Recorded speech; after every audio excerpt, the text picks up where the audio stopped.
격려하는 박수를 한번 힘있게 보내주시되 박수 소리로만 하지 말고 오늘 부활절이니까 할렐루야 하고 우리의 받은 바 은혜를 주님 앞에 찬양하고 영광 돌리는 마음으로 큰 소리와 또 힘찬 박수로 우리 찬양대 격려해 주시기 바랍니다. 할렐루야. 아멘.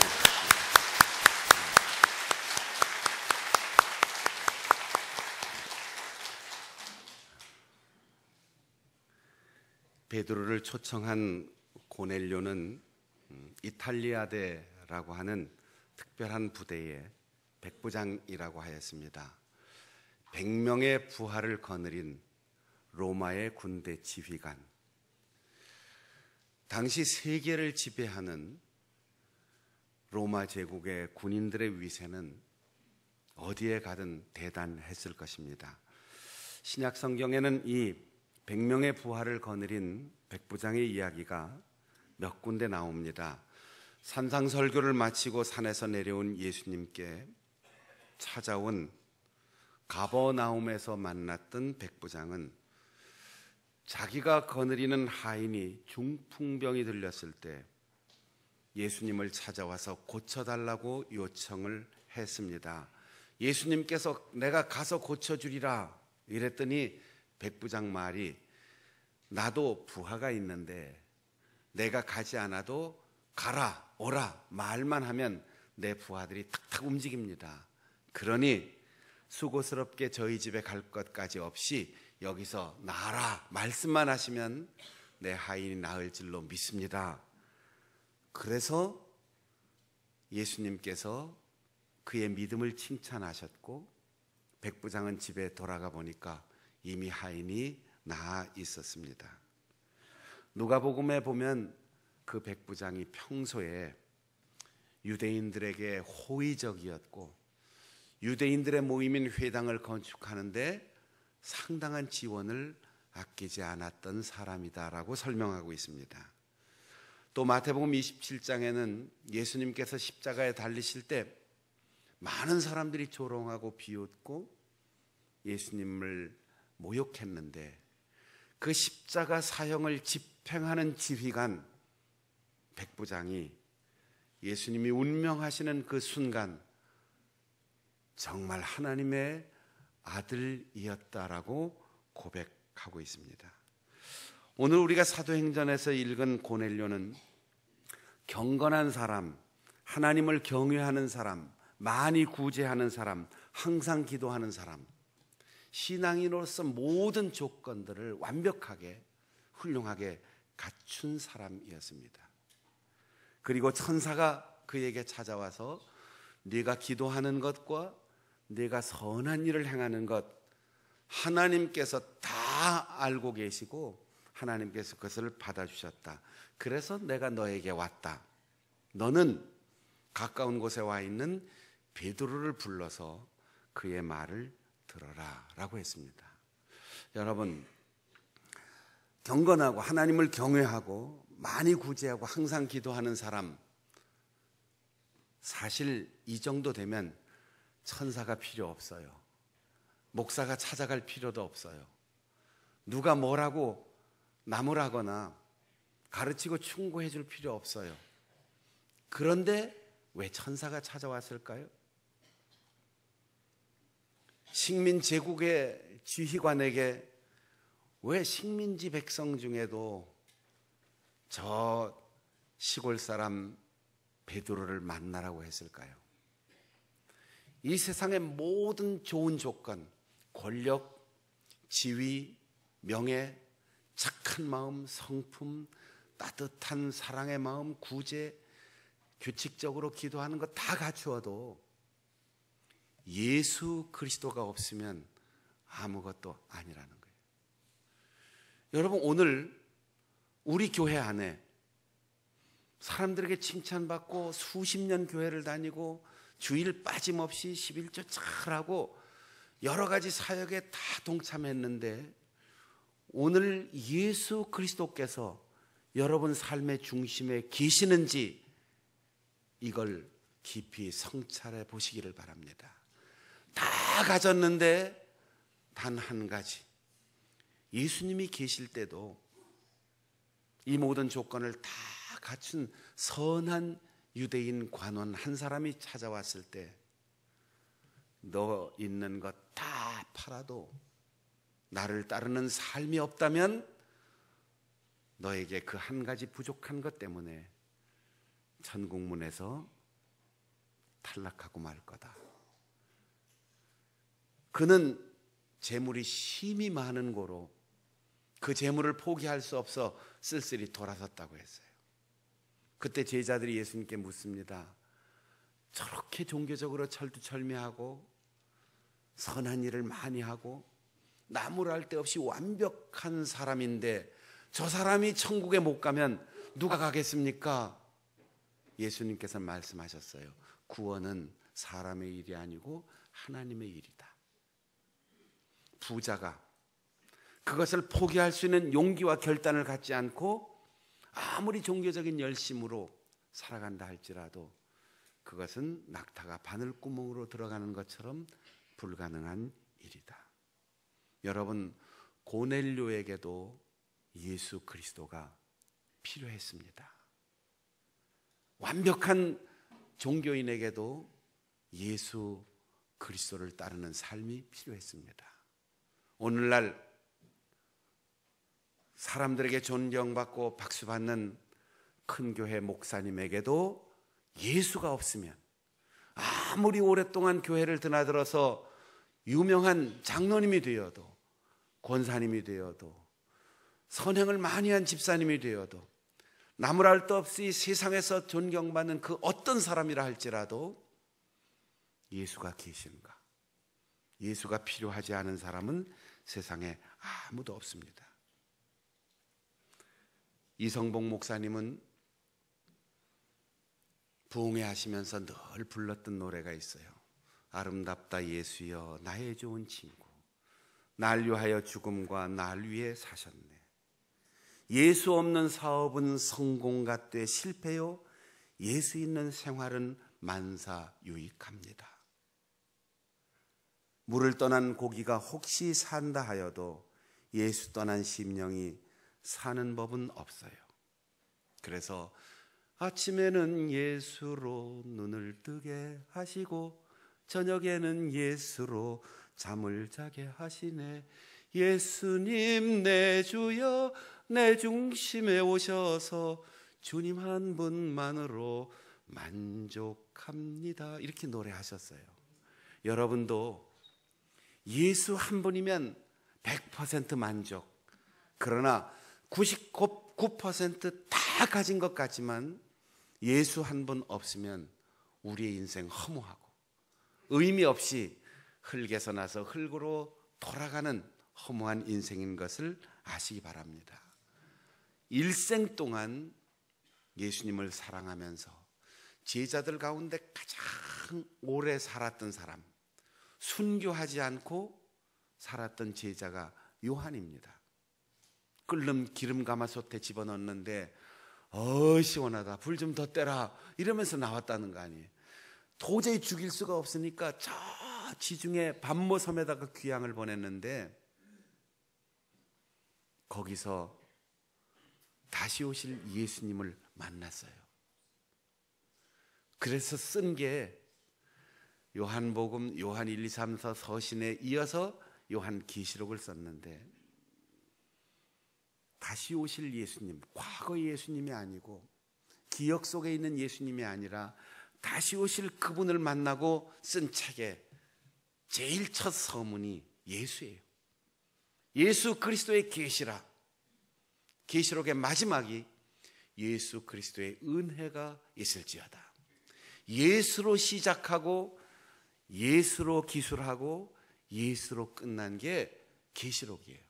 거기에서 무슨 시간표 읽고 천국 지옥 읽고 2단 3단 이런 거 따지라는 게 아니에요. 요한 계시록을 요한이 쓴 목적은 예수에서 시작해서 예수로 끝나는 이 세상을 예수로 살아가라, 이 얘기를 하고 있는 거죠.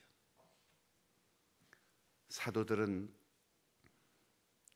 부활의 주님을 만나고 성령 충만했을 때 가장 먼저, 그리고 가장 온 힘을 다 기울여 예수 그리스도를 증거했는데, 그 예수는 어떤 예수냐?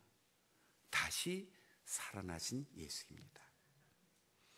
그분을 나무에 달아 죽였으나 로마 제국의 권력으로도 빌라도 총독의 사형 선고로도 못으로 박아 십자가에 매달아 숨이 끊어졌어도 하나님이 사흘 만에 그를 다시 살리셨다. 장사된 지 사흘 만에 다시 살아나셨다는 거죠. 그래서 골로새 3장 1절에는 너희가 그리스도와 함께 다시 살리심을 받았으면 위의 것을 찾으라. 거기는 그리스도께서 하나님 우편에 앉아 계시느니라 라고 권고하였습니다. 여러분, 무덤에서 3일 만에 다시 살아나셨고 올라가셨습니다. 그렇다면 우리도 빈 무덤에서 부활을 목격하고 주님과 함께 옛사람 죽고 다시 살아나서 위를 쳐다봐야 돼요. 위로 올라가야 돼요. 근데 예수 믿고 구원받고 직분을 받고 하나님의 자녀로서 신앙과 사명으로 산다고 하면서도 자꾸만 무덤으로 돌아가려고 해요. 자꾸만 옛 것을 찾아요. 위를 봐야 하는데 아래를 내다보고 두려워합니다. 위로 올라가야 되는데 점점 내려가고 맙니다. 사도의 증언, 베드로는 고넬료에게 내가 왜 여기까지 찾아왔는 줄 아느냐? 천사가 왜 당신에게 나를 부르라고 했는 줄 아느냐? 전도하라고 명령했다. 살아있는 자와 죽은 자의 재판장이신 그분을 증거하라. 그래서 가만히 있을 수가 없다. 나는 무덤의 정적처럼 세상에서 가만히 있을 수 없고, 부활하신 주님을 만났고 그 증언할 수 있는 성령의 감동을 주셨기 때문에 예루살렘에 있지 못하고 이곳 지중해 연안 바닷가까지 이렇게 찾아온 것이다. 3년 전 생때 같은 우리 아이들 300명이 넘게 죽을 때 선장은 탑승객은 가만히 있으라고 얘기했어요. 선생님들은 학생들이니까 가만히 있으라고 했어요. 정부는 국민은 가만히 있어야 된다고 그랬어요. 공무원들도 가만히 있으라고 했어요. 다 그래서 가만히 있던 사람들 죽었습니다. 남의 나라 사람들이 이상하다는 거예요. 왜 한국 사람들은 죽음 직전에 가만히 있으라고 했느냐는 거예요. 어린 시절부터 아버지 어머니하고 같이 캠핑도 하고 생존 훈련을 받고 낚시도 하고 등산도 하고 트레킹도 하고 그러면서 위급한 상황이 오면 생존할 수 있는 능력을 갖게 길렀는데, 우리 아이들은 질문하지 말고 선생님이 말하는 대로만 들어. 모나게 살지 말고 그냥 남들 숫자 많은 데 가서 적당하게 숨어 살아. 가만히 있어. 그러다가 생명을 잃은 거 아니에요.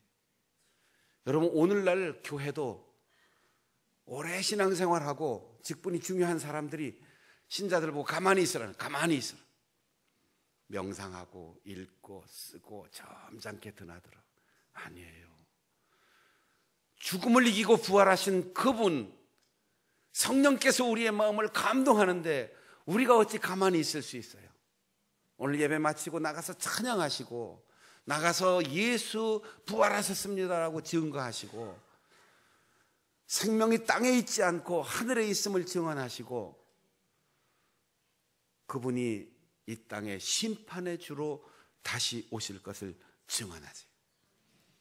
부활의 예수님을 만난 여인들은 달려갔습니다. 다름질했습니다. 부활의 새벽 천사는 막달라 마리아와 또 다른 마리아에게 그는 살아나셨다. 가라. 빨리 가서 증언하라 라고 했어요. 발걸음이 빨라져야 돼요. 마음이 급해야 돼요. 기쁨과 감격이 충만해서 입을 다물 수 없어야 돼요. 우리는 무엇을 말합니까? 아유, 아무개가 그랬다면서. 흉보는 일은 재미있어요. 10사람 20사람에게 얘기해도 지치질 않아요. 그런데 예수 그리스도를 증언하는 일에는 입을 딱 다물고 말을 안 하지요. 예수님께서 부활하신 그날 여인들과 제자들은 무덤으로 달려갔는데 아무것도 보지 못했습니다. 무덤은 비어 있습니다. 그래서 신비한 것이고, 그래서 하나님의 놀라운 이적의 증언자들이 되었습니다. 세계 각국을 많이 여행하셨지요? 이집트에 가면 세상에 그 무엇도 비교할 수 없는 엄청난 크기의 왕의 무덤이 있습니다. 그 피라밋을 보고 여러분 행복하셨습니까? 피라밋을 본 분들 희망이 생겼습니까? 경주나 김해에 가면 우리 역사에 남는 엄청난 크기의 고분군이 있어요. 그 속에서 황금도 나오고 금관도 나오고 그 속에서 천마도도 나오고 갖가지 보물들이 나왔어요. 고고학자들이 행복했을까요? 낙심하고 좌절한 사람이 경주에 가서 그 고분을 보고 아, 희망이 생겼어 이럴까요? 예수님의 무덤이 우리에게 희망을 주고 우리를 행복하게 하는 이유는 비어있기 때문입니다. 사랑하는 여러분, 비움의 행복, 비움의 역설과 능력, 이것이 예수 그리스도께서 부활하신 그분이 우리에게 주시는 교훈입니다. 며칠 전에 갑자기 날씨가 너무너무 더워서 견딜 수가 없어요. 반팔 입고 밖에 나갔는데도 등에 땀이 막 나더라고요. 아이고, 봄을 생략하고 여름이 금방 오는가 봐. 집에 들어와서 겨울옷 다 세탁소 보내고 집에 있는 여름옷을 끙끙거리면서 다 끌고 제 집무실로 가지고 내려왔어요. 그 이튿날 날이 추워져요. 쌀쌀해요. 아, 이래서 성질 급한 사람들이 감기 든다고 제 혼자 자책하면서 며칠 좀 참을 걸 했는데 갑자기 선교사님 한 분이 온다고 연락이 왔어요. 아, 하나님이 그래서 나보고 갑자기 옷을 다 끌어내리게 했구나. 여러분, 제 방에는 좋은 게 참 많아요. 여러분들 사랑으로 주신 선물들도 있고 넥타이도 있고 와이셔츠도 있고 뭐 좋은 볼펜들도 있고 별별 게 다 있는데 저는 유학자들처럼 청빈하게 살고 싶지 않아요. 아무것도 없이 그냥 텅텅 비어있는 채로 살고 싶지 않아요. 많은 것 하나님이 주시면 그거 많이 베풀면서 살고 싶어요. 여러분이 주신 선물을 제가 넥타이를 받으면 이렇게 했다고 한번 딱 보여드리고 얼른 다시 케이스에 넣어서 잘 보관해 놓습니다. 또 여름에 와이셔츠 입어서 땀이 났으면 빨리 세탁해서 갖다 넣어 놓습니다.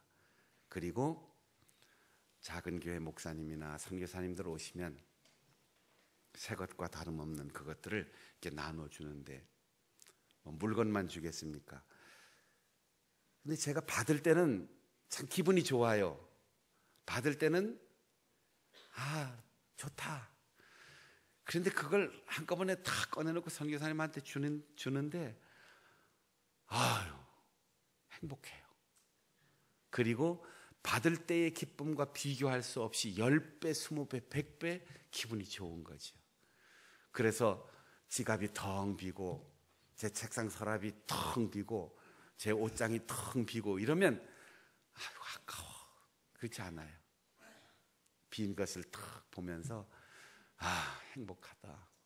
줄 수 있음이 얼마나 행복합니다. 줘야 되는데 줄 게 없으면 그게 불행한 거죠. 누가 나에게 갖다 주면 기뻐요. 좋아요. 그러나 주는 행복과는 비교할 수 없습니다. 여러분, 예수님의 무덤은 비어있기 때문에 인류의 희망이고 하나님의 신비입니다. 그 신비로운 은혜에 동참하기 위하여 여러분들도 무덤에 가지고 들어갈 것에 연연하지 말고 땅속에 묻힐 거에 욕심내지 말고 지갑을 비우고 주머니를 비우고 예금 통장을 비우고 옷장을 비우고 여러분의 서랍을 비우고, 그래서 빈 무덤의 증언자로서 비어있는 마음으로 살아감으로 부활의 기쁨을 온누리에 증거하며 살아가는 우리 성도들 되시기를 바랍니다. 기도하겠습니다.